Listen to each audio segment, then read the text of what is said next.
What's up everybody, this is Danny, and today I'm going to be unboxing and taking a look at the brand new Oppo R5. Now, my first hands-on was in Singapore when they announced this device as being the thinnest smartphone in the world at 4.85 millimeters thin. So let's go ahead and just crack into the box and see what comes with it.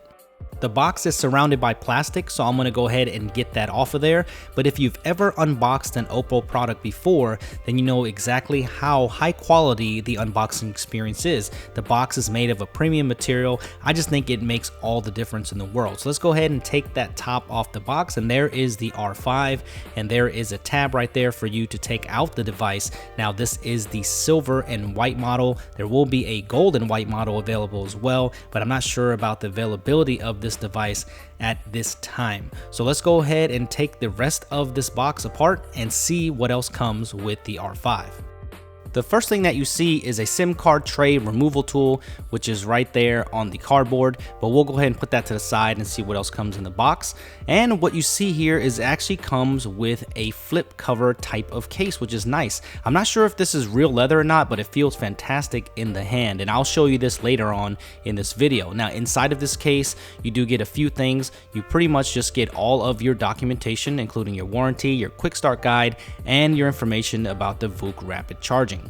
The next thing that you'll see are some headphones, and these premium headphones are included in all of the Oppo products that I've seen, but this one is a little bit different because the R5 is so thin that it does not have a 3.5 millimeter headphone jack. So you'll have to use this micro USB connection with these headphones to be able to enjoy music on your R5 unless you listen to Bluetooth headphones.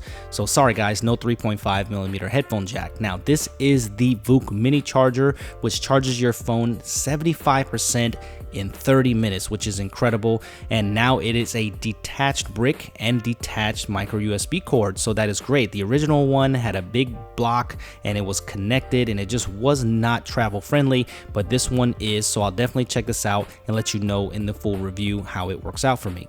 So that's it, nothing else in the box. So let's go ahead and take a look at the device itself. Alright, first things first, let's go ahead and peel the plastic off of the front of the display, which is a 5.2 inch 1080p AMOLED display, and I will get into that a little bit later. But looking at the build quality of this, it is absolutely phenomenal, and I know I've already had hands-on time with this before, but the way that the metal frame is with the metal on the back and the glass and just how thin it is, it just solidifies how well this thing is built, and it just looks absolutely incredible. And I just cannot believe how thin this device is. So if you're not familiar with this device, let's go ahead and do a hardware tour. On the front, you will see the earpiece, which doubles as a front firing speaker, your appropriate sensors, and your front facing camera.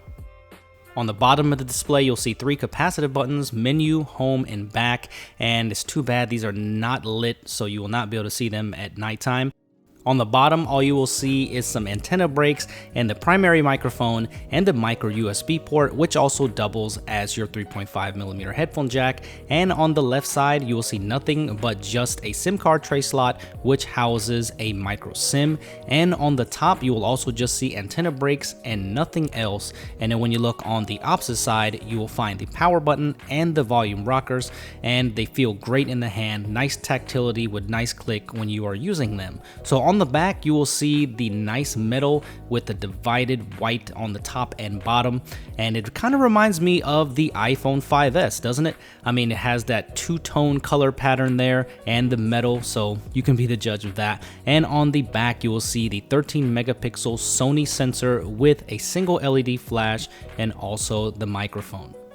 Besides the lack of a 3.5 millimeter headphone jack, this is probably the other thing that people aren't going to like, is that the frame is so thin that the camera protrudes quite a bit from the back. Now here is the iPhone 5 that I just compared it with, and look at how thick that iPhone 5 looks in comparison to the R5. This is exactly how thin the R5 is. Now this is the iPhone 6 Plus, which is absolutely no slouch when it comes to being thin, and you can see how much thinner it is than the iPhone 6 and 6 Plus. So engineering wise, this is an incredible feat by Oppo, and when you look at it next to the Samsung Galaxy Note 4 and the Moto X 2014, you can just see how thin this device is in comparison.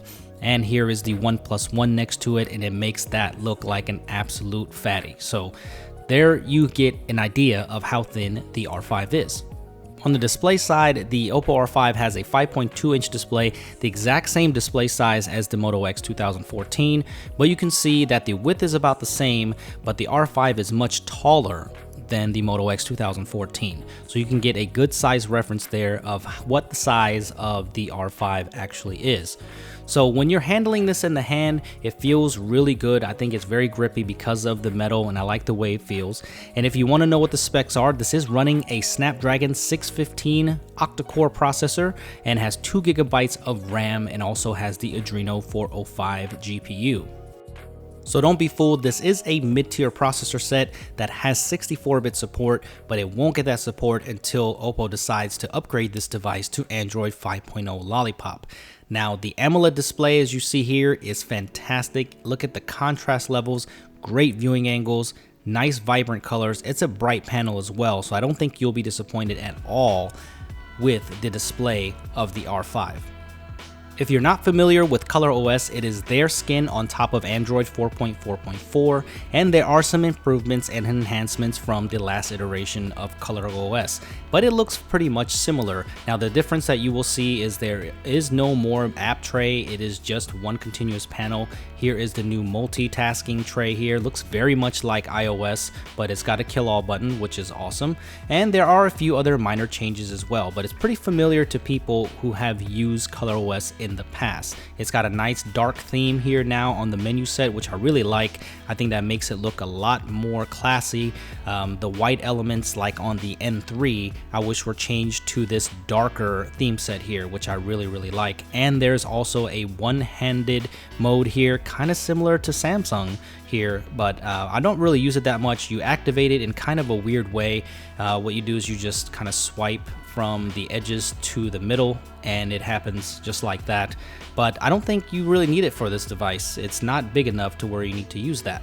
So there are some things that I'm a little bit concerned about. I'm pretty sure this is not the final software of the R5, but as you can see, when you hit certain UI elements, the screen flickers a little bit. There's some stutters in the UI as well, not as smooth as what you would expect. I have some random resets here and there too as well, so hopefully we get a software update very soon on this, for I really like the way it looks. And one of my biggest gripes here is if you try to change the keyboard at all, it basically just resets the phone, and I can't change it to Google Keyboard, which I really like. So hopefully we'll get a software update very soon.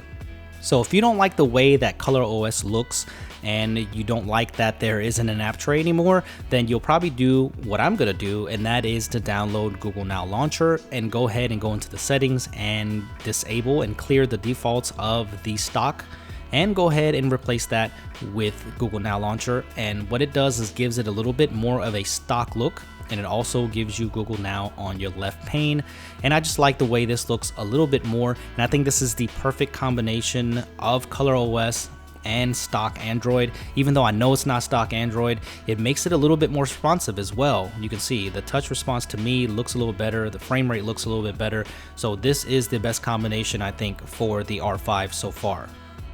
I just have one wish list with every Oppo device that's out there. I hope in the future that they give us the option to run stock Android, because I think that would be perfect. The hardware is so good, and I think that stock Android would be a perfect pair for these Oppo devices. So what do you guys think about that? Would you buy an Oppo device, or even think about buying an Oppo device more if there was stock Android? Leave that in the comment section below. I want to know what you think. So here's the case that came with the R5 that I promised that we would take a look at. This is very similar to the S-View cover case on a Samsung device. If you open the flap itself, then you can see that it unlocks the device, and when you close it, in that window you'll see the time, notifications, and things like that. So I'll use this a little bit more to see if there's any extra functionality here in this case, but on first impressions it feels great in the hand. I'm not sure if this is real leather or not, but it feels good, and it's very compact as well when the phone is actually in it. So I like the way this feels. I'm gonna probably use this during my testing period, but I don't know, the R5 feels so good in the hand and naked, so I'm not quite sure what to do with it. So that pretty much wraps up my unboxing and mini review of the Oppo R5. Now I do have some concerns, especially with the sealed in 2000 milliamp battery and also the omission of the 3.5mm headphone jack. So what I'm going to do is I'm probably going to use some Bluetooth headphones and see if I can live with that. But I'm not a huge person that listens to music on their device, so I think Bluetooth headphones will be okay for me, but I'll let you know if that becomes a problem or not. So hopefully that the software updates come before I do the full review on this device. I've already reached out to Oppo and I'm pretty sure that they're working on a few fixes because I'm pretty sure this is not the final build. This is just a build for us to take a look at this device and to get a feel and kind of tell you guys what it feels like before you make the purchase. So let me know what you want to see in the full review and leave your comments in the comment section below, and follow me on Twitter at SuperScientific if you have any questions in between then, and make sure you subscribe to my channel if you haven't already. And thank you for watching this video, guys, and I will see you in the next one.